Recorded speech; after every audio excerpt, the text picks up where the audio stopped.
Universe நேயர்களுக்கு எனது அன்பான வணக்கத்தை தெரிவித்துக் கொள்கிறேன் தோழர்களே. எம்ஜிஆர் செய்த உதவிகள் இருக்கு இல்லையா, அதோட பட்டியல் மிக பெரியது. அவர் செய்த தியாகங்களை காட்டிலும், அரசியலில் அவர் செய்த புரட்சிகளை காட்டிலும், மக்கள் மனங்களை அவர் கையாண்டதை காட்டிலும், அவர் செய்த உதவிகள்தான் காலம் கடந்து அவருடைய பெயரை இந்த பூமியில் நிலைத்து நிற்க செய்கிறது. அரசியலில் மட்டுமல்ல, பொதுமக்களிடமும் தமிழர்களிடம் பெரும்பாலும் அவரை நேசிக்காத மனிதர்களே இருக்க முடியாது. எதிர்க்கட்சி தலைவராக இருந்த மதிப்புமிக்க கருணாநிதி அவர்கள் அவர் மறைவுற்றார் என்ற செய்தி தெரிந்தவுடன் எக்மோர் ரயிலில் வந்து இறங்கினவர் அப்படியே நேராக போய் ராமாவரம் தோட்டத்திற்கும் தீநகருக்கும் தேடி அலைந்து போய் அந்த உடலுக்கு அஞ்சலி செலுத்துவதற்கு முயன்றார். அது நடக்கவில்லை. இரண்டாவது சைடு எதிரியும் மறக்க முடியாத, எதிரியாலும் நினைத்து பார்க்க முடியாத பெரு வெற்றியை பெற்ற ஒரு மனிதன் எம்ஜிஆர் என்பதில் இருவேறு கருத்துக்களே கிடையாது. ஆனால் அவருக்கு அந்த புகழ் அடைவதற்கு காரணமாக இருந்தது அவர் செய்த உதவிகள் மட்டும்தான். அதுதான் நிலைத்து நிற்கக்கூடியது. அரசியல் வெற்றியை 1000 இருக்கட்டும், எல்லாம் போகட்டும், எல்லாமே இருக்கட்டும். அவரோடு பயணித்தவர்கள் யார் என்று கேட்டால் இறுதி வரை பயணித்தவர்கள், அவரால் பயன்பெற்றவர்கள். ஒரு முறை நடிகர் நாகேஷ் எம்ஜிஆர் அவர்களை மிகவும் கேலியாக பேசுகிறேன் என்று தவறான வார்த்தை சொன்னதை தனது காதால் கேட்ட பிறகு தனது திரைப்படங்களில் நாகேஷ் நடிப்பதை நிறுத்திவிட்டார். அந்த நேரத்தில் தான் நாகேஷ் போல உருவத்தோற்றம் உடைய இன்றைக்கு இருக்கல விகேடி, நம்ம இந்த சினிமா ப்ரொடியூசரில் இன்றைக்கி முக்கியமான ப்ரொடியூசராக இருக்காப்புல ஐஸ்வரி வேலன், வேல் பிக்சர்ஸ், அவருடைய அப்பா ரொம்ப காமெடி நடிகர், ஓடமாக இருந்த ஆளை தூக்கி நடிக்க வச்சார். உருவத்தோற்றத்தில் இருக்கார். அதே மாதிரி தேங்காய் சீனிவாசன் இந்த மாதிரி ஆள்களை பயன்படுத்த ஆரம்பிச்சிட்டார். ஏன்னா நாகேஷ் அவ்வளவு ஒரு மோசமான விமர்சனத்தை பண்ணியிருந்தார். மன்னிக்க முடியாத ஒரு விமர்சனம்.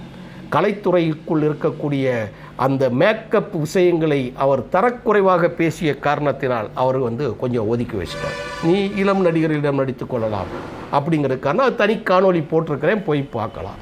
ஆனால் இதில் ஐஸ்வரி வேலன் பெற்ற உதவி, இன்றைக்கி அவர் கல்வி தந்தையாக இருக்கிறாரு. அவருடைய வாரிசு இன்றைக்கி தமிழ்நாட்டில், ஏன் இந்தியாவில் முக்கிய கல்வி நிறுவனங்களின் மிக முக்கியமான 5 இடங்களுக்குள்ளே அந்த இடம் இருக்குது. நான் அதவே ஒரு தனியாக காணொலி பேசணும்னு சொல்லியே வச்சுருக்கிறேன். எம்ஜிஆரால் பயன்பெற்றவர்கள் ஜேபிஆர்லேருந்து சத்யபாமா ஜேபிஆர்லேருந்து விகேடியிலேருந்து விஸ்வநாதன்லேருந்து நம்ம இப்போ இருக்கக்கூடிய வேல் பிக்சர்ஸ் வரைக்கும் எத்தனை மெடிக்கல் காலேஜ், எத்தனை அத்தனை பேரும் அவங்ககிட்ட இருந்தாங்க. எல்லாம் அவரால் பயன்பெற்றவர்கள். அதுதான் இன்றைக்கு வரைக்கும் நினச்சிக்கிட்டு இருக்கு. அப்படி தேங்காய் சீனிவாசனுக்கு என்ன செஞ்சார் அப்படின்னு ஒரு காட்சி, நினைத்ததை முடிப்பவன்ல ஒரு காட்சி சொல்கிறாங்க. இது பதிவு, முக்கியமான பதிவில் இந்துவில் குறிப்பிட்டு கட்டுரை செய்தியாக இது மலரில் வெளிவந்து இருக்கிறதுல செய்யும். நினைத்ததை முடிப்பவன்கிற படம் நான் பார்த்த 3 எம்ஜிஆர் படங்களில் அதுவும் ஒன்று. அதுதான் என்னால் மறக்க முடியாதது. கண்ணை நம்பாதே உன்னை ஏமாற்றும் அப்படிங்கிற ஒரு தத்துவ பாடல், பூமழை தூவி அப்படிங்கிற ஒரு பாடல் இன்னும் என் கண்ணை விட்டு நீங்காத காட்சி. அதான் அந்த சிகப்பு ட்ரெஸ்ஸில் ரோட்டில் மணப்பெண் கோலத்துக்கு முன்னாடி அண்ணன் அப்படியே பாட்டு பாடிக்கிட்டு வருகிற காட்சி. நான் மற்ற படங்கள்லாம் எனக்கு பார்க்குறதுக்கு நேரம் கிடைக்கல.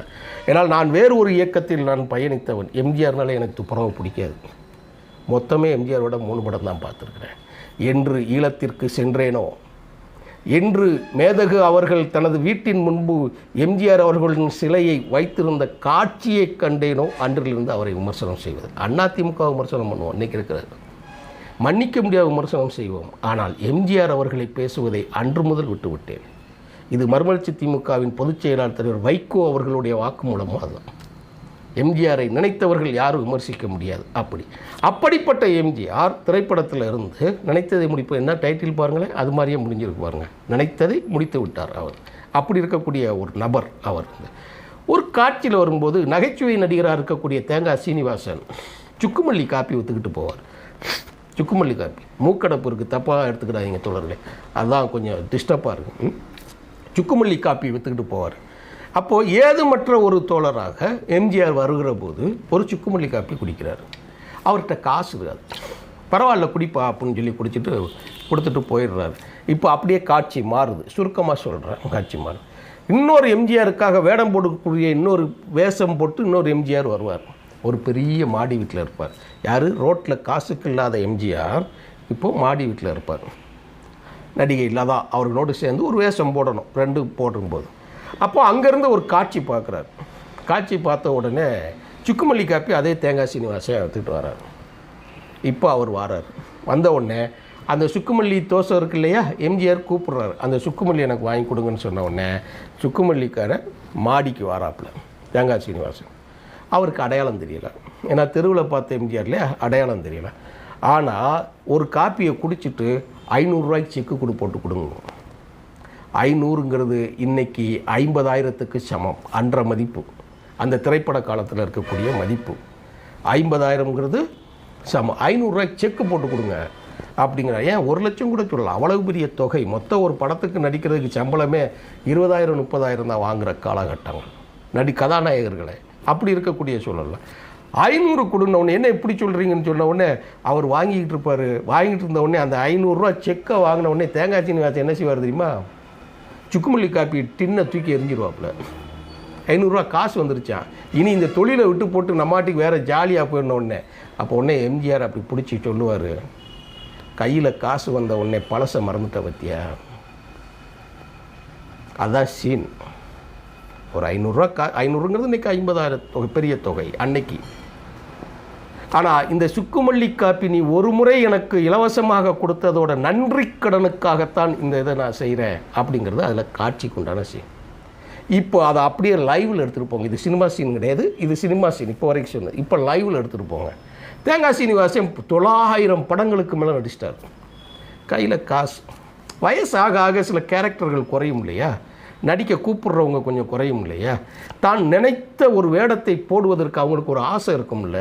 சிவாஜி மாதிரி, எம்ஜிஆர் மாதிரி நல்ல ஒரு கேரக்டர் ரோல் பண்ணுறது மாதிரி அவருக்கும் அந்த ஆசை வந்தது. ஆனால் தயாரிக்கணும்ல, யார் இல்லை.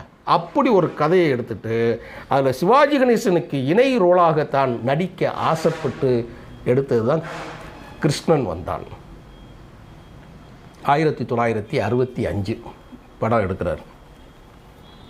அப்படியே ஒரு படம் எடுத்து அது கொஞ்சம் டவுனில் இருக்கும்போது இன்னொரு படம் எடுக்கிறாரு. அந்த படத்து பேர் இரவும் பகலும்ங்கிற படம். இப்போ போய் எம்ஜிஆரை தேங்காய் சீனிவாசன் பார்க்க போகிறார். ஐயா தலைவரே வணக்கம், இந்த மாதிரி இப்படி ஒரு படம் எடுக்கிறேன் நான், சிவாஜி கணேசனை வச்சு எடுக்கிறேன், நடிகர் திலகத்தை வச்சு இரவும் பகலுங்கிற ஒரு படம் எடுக்கிற உடனே எம்ஜிஆர் சத்தம் போடுதார், வாய்ப்பை தப்பு பண்ணிடாத. சொந்தமாக படம் எடுத்து யாரும் சக்ஸஸ் பண்ணதா சினிமா துறையில் கிடையாது. அதையே தொழிலாக வச்சிருக்கக்கூடிய முதலாளிகளிடம்தான் அதை எடுக்க வேண்டும். நீ நடிகர் நடிச்சியா, சம்பளத்தை வாங்கினியா, குடும்பத்தை பார்த்தியா, நல்லா செட்டில் ஆடியா, திருப்தியாக வாழு, சொந்த படம் எடுக்கிறத விட்டுருப்பா, உன்னால் முடியாதுங்கிறாரு. ஆனால் இவர் படத்தை எடுத்து ரிலீஸ் பண்ணி மார்க்கெட் பண்ண முடியல, தோத்துட்டாப்புல. ஏன்னா சினிமா வியாபாரம் என்பது நீங்கள் யாராக என்ன வியாபாரம் இருக்கட்டுமே, தொழில் எடுத்துக்கோங்களேன், ஒரு பொருளை உற்பத்தி செஞ்சு மார்க்கெட் பண்ணுறது பெரிய கஷ்டம். இவர் எடுத்துட்டார், படம் ஃபெயிலியர், சம்பாதிச்ச பணம் எல்லாம் போச்சு. நினைத்தே முடிப்பில் சுக்கு காப்பி காசு வந்த உடனே காப்பி டின்னை தூக்கி எரிஞ்ச சீனு ஞாபகத்துக்கு வருதா? அதுதான் இப்போ நடந்து போச்சு, எல்லாம் போச்சு. யார் கொடுப்பா? பழசை மறந்துடாதப்பா படத்தில் எம்ஜிஆர் சொன்னார் இல்லையா. இப்போ நேராக எம்ஜிஆர் வீட்டுக்கு போகிறார். நான் அன்னைக்கே சொன்னேன், நீ கேட்கல. இனிமேல் உனக்கு வேடம் யார் கொடுப்பா? வயசாயிருச்சு, வேடம் யார் கொடுப்பா? அந்த இழந்த பணத்தை உன்னால் மீட்க முடியுமா? முடியாது இல்லையா. இப்போ என்ன செய்ய போகிறோன்னு சொல்லி சத்தம் போட்டு அனுப்பிட்டார். காலையில் வீட்டுக்கு வந்தவன் மதியம் அவர் வீட்டுக்கு போகலை, குடும்பம் தேட ஆரம்பிச்சிட்டாங்க. சாயங்காலம் வீட்டுக்கு போகலை, குடும்பம் தேட ஆரம்பிச்சிட்டாங்க. இரவு ஆகுது, வீட்டுக்கு போகலை. நள்ளிரவு நெருங்கும் நேரத்தில் தேங்காய் சீனிவாசன் மனமுடைந்து வீட்டுக்குள்ளே போகிறார். வீட்டில் 2 பேர் வெயிட் பண்ணுறாங்க. அது எம்ஜிஆர் அனுப்பிய ஆள்.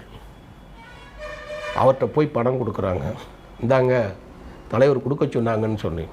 பெரிய தொகை, இந்துவில் அது பதிவாகி இருக்கிறது. அந்த பதிவான தொகையை நம்ம சொல்கிறது இல்லை, 2 தசாப்தங்களுக்கு மேலான ஒரு தொகையை கொடுக்குறாங்க.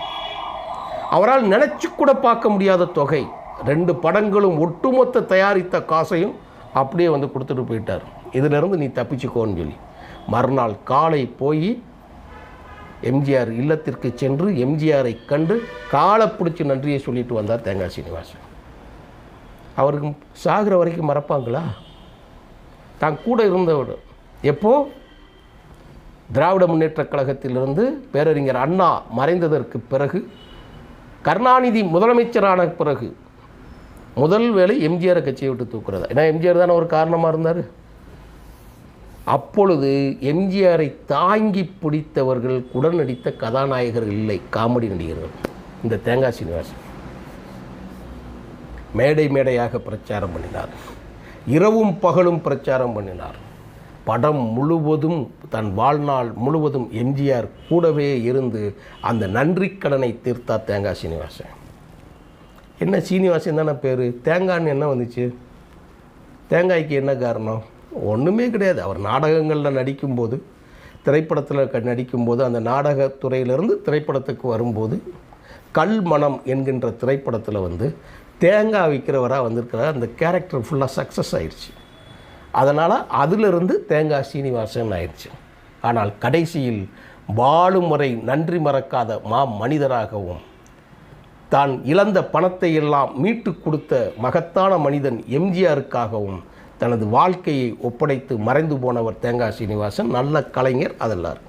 இதில் எம்ஜிஆரோட உதவியை நினச்சி பாருங்கள். 900 படங்களில் நடித்தவன் காசு வந்த உடனே நினைத்ததை முடிப்பவன் படத்தில் 500 ரூபா படத்துக்கு சுக்கு காப்பி டின்னை தூக்கி எறிஞ்ச மாதிரி நீ ஆயிராதுன்னு சொன்னார். அப்படியே நடந்து முடிந்தது. ஆனாலும் அந்த கடைசி வசனத்தை அப்போ சொல்லலை, இப்போ சொல்கிறேன். தேங்காய் சீனிவாசன் எம்ஜிஆரை பார்த்து சொல்லுவாப்புல, தலைவா, அப்போ கேரக்டரில் ரோடில், தலைவா நீ தெருவில் இருந்து குடிசையிலிருந்து மாடிக்கு வந்தாய், நீ மாடியிலேயே இரு, அப்பொழுதுதான் எங்களைப் போன்ற ஆள்கள் வாழ முடியும் என்று சொன்னார். அதையே யுனிவர்ஸில் கடைசி செய்தியாக பதிவு செய்து விடைபெறுகிறேன் தோழர்களே. நன்றி, வணக்கம்.